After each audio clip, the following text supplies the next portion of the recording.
Hello everyone, welcome to my channel. তো আজকে আমি খুব খুব খুব হ্যাপি, কারণ অনেক দিন পর আমাদের ফ্যামিলির মধ্যে কারোর বিয়ে। তো আজকে হলো আমার দিদির বিয়ে, তো সেই জন্য আজকে নয় কালকে বিয়ে, আজকে হলো হলুদ মেহেন্দি এই অনুষ্ঠানগুলো হবে আর কি। তো মা দেখছি ওখানেই বসে আছে, আমিও ভাবলাম যাই একটু ঘুরে আসি, কি করছে দেখে আসবো। তো আমার ঠিক পাশের বাড়িটাই হলো দিদির বাড়ি, তো একটু গেলেই দেখতে পাবে। ওখানে ভাইয়ের সঙ্গেও দেখা হয়ে গেল, তো বলছে এখন ফালতু গিয়ে কী করবি। আমি তো বেরিয়ে পড়লাম। তো ওই যে প্যান্ডেলটা বাইরে থেকেই দেখা যাচ্ছে আমাদের, ভেতরটা খুব সুন্দরভাবে সাজিয়েছে। তো যে প্যান্ডেলটা এখন দেখতে পাচ্ছ, এখানে বসবে বরযাত্রী, আর তার পাশে যে প্যান্ডেলটা করা হয়েছে সেখানে আমরা সব খাবার দাবার খাবো। তো এই যে এটা হলো বরপক্ষের বসার জায়গা। তো পরে ফ্যানের ব্যবস্থাও করা হবে, এখন জাস্ট প্যান্ডেলটা রেডি হয়েছে। আর এই যে প্যান্ডেলটা দেখছো, এখানে হবে সব খাওয়া দাওয়া। আর আমি যেখানে বসেছি এখানে হবে হলুদের অনুষ্ঠান, মেহেন্দির অনুষ্ঠান, আরও অনেক কিছু। তো এখানে আসার পর দেখি পেছনের যে ডেকোরেশনটা আছে, তোর মিডিলটা একটু ফাঁকা ফাঁকা লাগছে। আর দিদিরা ওখানে কোনো নামও লাগায়নি, ওটা আনতে ভুলে গিয়েছে। তো সবাই আমাকে বললো কিছু বানাতে পারবে। তো আমি বললাম হ্যাঁ, তাহলে থার্মোকলের 2টো শিট এনে দাও, আমি বানিয়ে দিচ্ছি। আর এইদিকে বাড়ি থেকে ডাক পড়েছে, জয়া ঘুম থেকে উঠে গিয়েছে, প্রচণ্ড কান্নাকাটি করছে। তো আমি এবার গেলাম বাড়ির দিকে। তো আবার কিছুক্ষণ পর আসবো জয়াকে নিয়ে, কারণ এভাবে তো কাজ করা যায় না। ওকে আমি ঘুম পাড়িয়ে রেখে এসেছিলাম, প্রচণ্ড কান্নাকাটি করছে, আর খাবার দাবার খাওয়াতেও ভুলে গিয়েছি। এই যে আমার বদমাস, তো ওকে খাবার দাবার খাইয়ে একদম বেরিয়ে পড়লাম। এই যে এখানে কাজও শুরু করে ফেলেছি। তো আগের ক্লিপগুলো নিতে ভুলে গিয়েছি আমি, কারণ ওখানে আমার ফোনটা পড়ে গিয়েছিল, তো অনেকক্ষণ টাইম নিয়েছে অন হতে।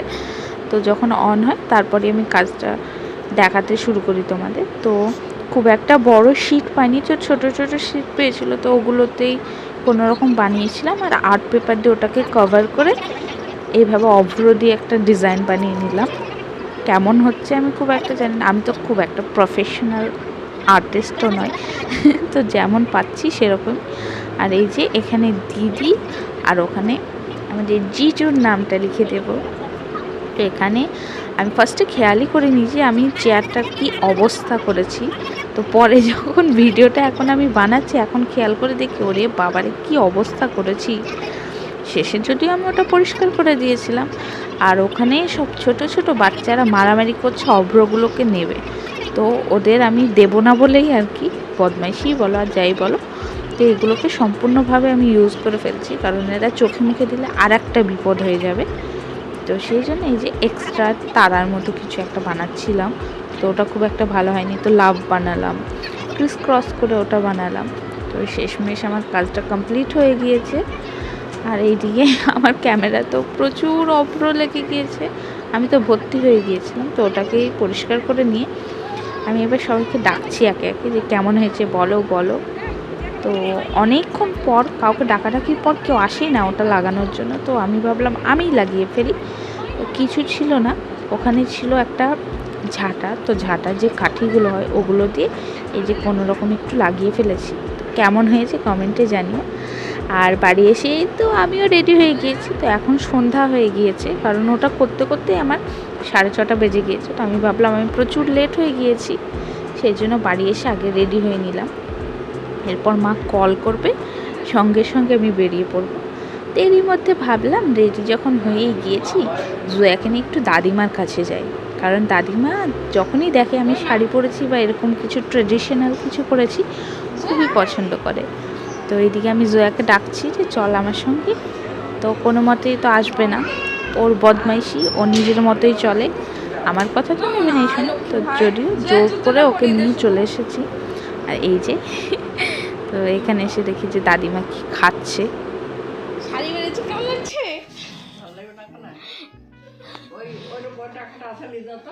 কিসে? ও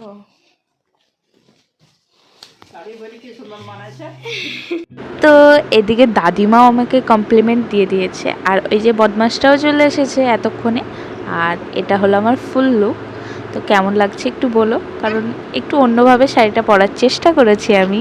আর ফার্স্ট টাইম আমি এভাবে মেকআপ করে, হেভি মেকআপ আর কি, আমার কাছে ওটা প্রচণ্ড হেভি মেকআপ করে আমি বাইরে বেরিয়েছি। আর এটা হলো একটা ভাই, তোর সঙ্গে একটু ইয়ার্কি মারছিলাম আর কি। এবার আমি ভেতরে যাব, কারণ মা বলল তাড়াতাড়ি আসতে, সব শুরু হয়ে গিয়েছে।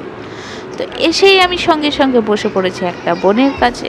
তো আমার মাথায় যে ফুলগুলো দেখছো, তো এই ফুলগুলো আস্তে আস্তে দেখবে সব বিলুপ্ত হয়ে যাচ্ছে। কিভাবে যে হারিয়ে গিয়েছে আমি নিজেও জানি না, জাস্ট একটা পড়ে আছে আর ফুল। তো ওই যে ওই কোনায় জয়া আছে, তো জয়া তো আমাকে ভাওই দিচ্ছে না, আমাকে মা বলে কোনো সম্মানই দিচ্ছে না। তো আমাকে মনে করছে এমন ভাও দেখাচ্ছে যে আমাকে চেনে না। তো এইদিকে রিমি দিদি চলে এসেছে, তো আমার দিদির নাম রিমি। তো দিদিটা চলে এসেছে, তো এখন হালদির যে অনুষ্ঠানটা হবে, তো সবাই হলুদ মাখাবে, এগুলো হবে। আর ওখানে ফটোশ্যুট চলছে, সেই জন্য আর কি একটু স্লো চলছে সমস্ত কাজকর্ম। আর আমি সবার ফেস রিভিল করব না, কারণ এটা একটু কনফিডেন্সিয়াল, কারণ কিছু প্রবলেম হতে পারে, আপত্তি করতে পারে, সেই জন্য শুধু আমার ফেসটাই দেখো সারাদিন। তো এখন এই 3 দিন ধরে শুধু আমার ফেসটাকেই দেখতে হবে, কিছু করে না। তো এই যে এখানে দেখছো একটা ফুল এখানে ইতিমধ্যে গায়েব হয়ে গিয়েছে। কারণ আমি একটা সাদা ফুলও দিয়েছিলাম, সেটা তো নেই। আর এই যে এদিকে আরও সব দিদিরা ফটোশ্যুটের জন্য ওখানে গিয়েছিল, আমিও গিয়েছিলাম, তো ক্লিপ নিয়ে আর কেউ ছিল না বলে যাওয়া হয়নি। আর এখানে জয়া খাবার খাচ্ছে, মারাও সব গল্প করছে, আমিও দাঁড়িয়ে দাঁড়িয়ে বেশ কয়েকটা কথা বললাম, গল্প করলাম। তো মা বলছে যে আমাদের সব একসঙ্গে ছবি তোল, তো মাদের কয়েকটা ছবিও ক্লিক করেছি। আর এদিকে কথা বলতে বলতেই দেখছি যে আবার সব বাচ্চারা রেডি হচ্ছে ওখানে খাবার দাবার নিয়ে আসার জন্য। তো এখানে আবারও আর একটা অনুষ্ঠান হবে, তো এখানে সবাই রিমি দিদিকে কিছু খাওয়াবে, টাকা দেওয়ায়। তো এখানে প্রচুর ইনকাম হয়। ইয়ে সারে ঝাঁসে হ্যাঁ এক। তো এই যে খাবার দাবার নিয়ে চলে আসছে বাচ্চারা। তো এগুলো এত সুন্দরভাবে হয়েছে, তো পরে অ্যালবামও বানিয়েছে রিমি দিদিরা, তো খুব সুন্দর হয়েছে। আর ফটোগ্রাফাররাও প্রচুর এফোর্টস লাগিয়েছে, এত রাত পর্যন্ত কাজ করেছে, মানে এত রাত অবধি এতক্ষণ কোনো ফটোগ্রাফারই কাজ করে না। আমি অনেক দেখেছি, এর আগেও আমার দিদির দাদার বিয়ে হচ্ছে, তো তারা প্রচণ্ড আপত্তি করতো, কিন্তু এরা এখন বাজে রাত্রি 10টা, তবুও এরা থেকে গিয়েছে। তো এটা আমার খুব ভালো লাগলো। তো এর মধ্যে রিমি দিদি ওইদিকে রেডি হয়ে চলে আসছে, কারণ হালদির শাড়িটা চেঞ্জ করবে, এবার একটা নতুন শাড়ি পরে আসবে। তো এটার উপরে আমরা মেহেন্দির যে ফটোশ্যুট সেটা হবে। তো রিমি দিদির মেহেন্দি লাগানোর দায়িত্বটা পড়েছে আমার উপর, তো মেহেন্দিটাও আমি লাগাবো। এই যে কথা বলতে বলতে রিমি দিদি চলে এসেছে, এত সুন্দর লাগছে, এত মিষ্টি লাগছে।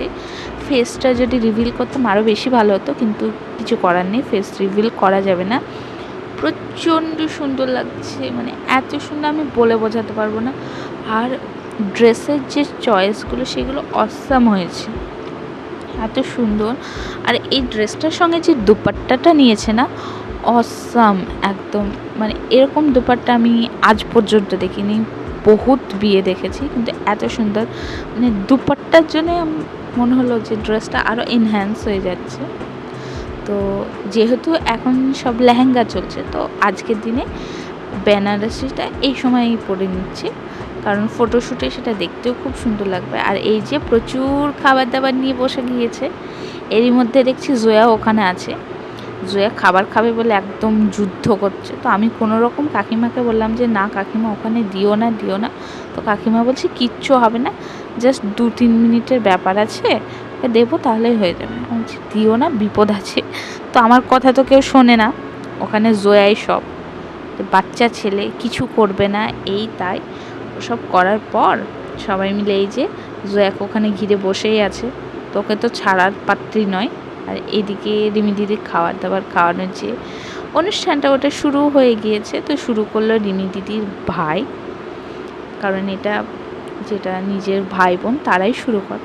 এর মধ্যে এই যে জয়া চলে গিয়েছে রিমি দিদির কোলে, আর ওখান থেকে কেউ কিছু খাক না খাক উনি খেয়ে নিলেন একটা খেজুর বা ফল, মনে হয় কালা জামুন এরকম টাইপের কিছু।